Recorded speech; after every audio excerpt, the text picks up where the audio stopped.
బీదవాళ్ళ ఆరోగ్య రథం RTC bus అండి. మన ప్రభుత్వం వస్తే ఆర్టీసీ ట్రావెల్ ఫ్రీ చేస్తారండి. దానికోసం అవేర్నెస్ కోసం మేము ప్రయాణం చేస్తున్నాము. చాలా మంది విద్యార్థులు రోజు మార్నింగ్ ఈ బస్సులో వెళ్తారండి.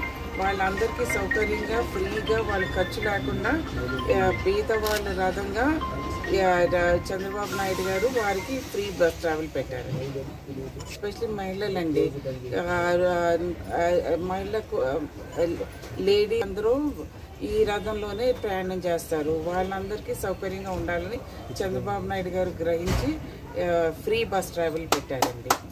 ఈ గవర్నమెంట్లో లాస్ట్ 5 yearsలో 3 సార్లు ఆర్టీసీ బస్ ఛార్జెస్ పెరిగాయండి. ఇది చాలా కష్టంగా ఉంది బీద వాళ్ళకి. అందుకని ఫ్రీ బస్ ట్రావెల్ పెట్టారండి మహిళలకి. మా స్టూడెంట్స్ అందరూ చాలా ఇబ్బంది పడుతున్నారండి. వాళ్ళకి చాలా ఖర్చు అవుతుంది.